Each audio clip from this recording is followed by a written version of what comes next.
It could be the moment of truth for the Fred Thompson campaign. He is banking on South Carolina and the Republican Party faithful to rev up his campaign. He is expected to be in a fight for the evangelical vote with Mike Huckabee. And joining us now from Seneca, South Carolina, is former Senator Fred Thompson. Senator, good to see you. I want to start off this morning by playing a little excerpt from something that happened in the campaign event yesterday. Go ahead. Every moment is a moment of truth for the Thompson campaign. All right. Well, we're glad to hear that. Well, let's play this particular moment of truth. Just as you were speaking, Ben Bernanke was on a television screen behind you talking about his support for an economic stimulus package. Let's take a listen to how that unfolded. And as we sit here, you know, we can take a look at the monitor, and Chairman Bernanke is talking right now. I would imagine you would probably say that the economy perhaps is the most important issue that's facing us? Yeah, that's right. But, you know, you could probably get a Law and Order rerun on TNT there if you really wanted to switch that around a little bit. Although I don't know if you want to do that. Chairman Bernanke's from South Carolina. That looks a little boring to me. I don't care. Well, I know, Senator Thompson, you were just joking a little bit there, but you did sound to be a little bit dismissive of the idea, at least of an economic stimulus. No, John, you sit there and you take an hour's worth of tape, of course, and we have a little fun every once in a while. Sometimes you guys pick that out and have a little fun with it yourself, so that's fine. Now, you want to talk about the issue? We went ahead and talked about the issue. You seem to be dismissive of this idea of a package. No, I was not being dismissive. You know better than that. We're having a little fun, a little humor. From time to time, things come up, and I poke fun at it, including at myself, and you guys pick it out, you know, and leave it lying out there. We proceeded to talk about the economy and talk about a stimulus package, which I've been talking about for 2 or 3 days, but if this is your highlight event, it's your highlight event.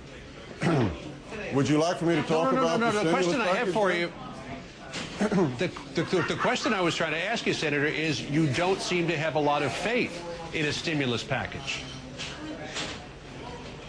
Well, that's not totally accurate either. We've had extensive discussions over the last 2 or 3 days. I'm not sure what part of that you're talking about, but I can relate what I think about it and what it looks like to me. I've been talking about the fact that it's part of a bigger picture, that we need to make sure that we know what we're talking about before we rush in and increase the debt, that we should not load this package up with like a Christmas tree, like we often do, that if we can target it to those who will put the money back into the economy, that is something we need to seriously consider. And I think that now the Bush administration, as I understand it, is considering a package of about $150 billion. There's not much detail to it yet.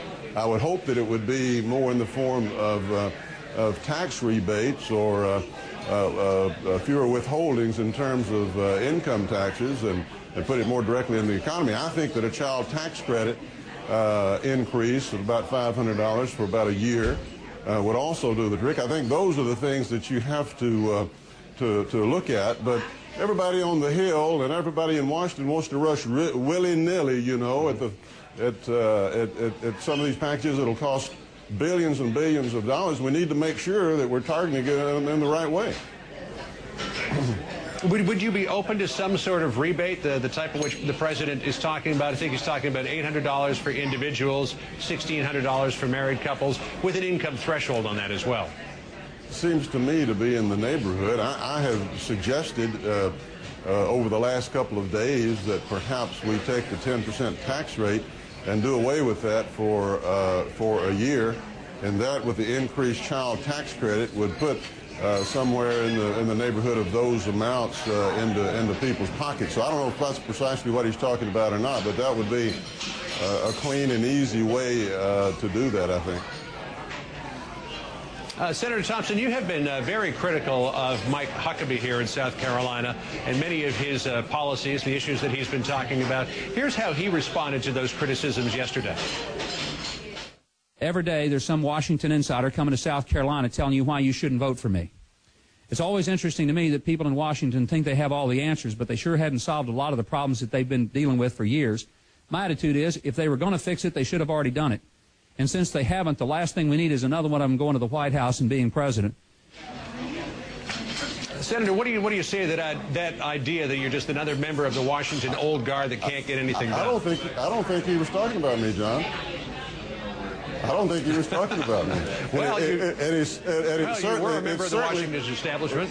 It certainly didn't have any. It certainly didn't have anything to do with the fact that he was liberal on illegal immigration. That he's changed his mind on several issues every time he gets pressure, whether it's signing the no tax pledge or receiving the NEA endorsement or any of those things, that he would take us in the direction of more liberal economic and foreign policies to the extent that he has any foreign policy. He never addresses those. His answer so far apparently has been push polls. And now we're seeing what we saw in Iowa, where the Huckabee campaign and Huckabee supporters now are coming out with these push polls, totally distorting everybody's record and telling outright falsehoods about various people under the guise of someone else. So it's a pity that someone who claims to be operating at a different level and have a different set of values is stooping to this in the final days of the campaign, but I guess that's what we have to learn to get used to out of that campaign. Well, we should just point out, too, that Mike Huckabee says his campaign, at least, has nothing to do with the allegations of push polling. Senator Fred Thompson, good luck tomorrow in the primary. Funded by one of his supporters and happens in state after state. It's just a coincidence. All right. Well, thanks very much for joining us today. Good luck tomorrow. We'll see you again.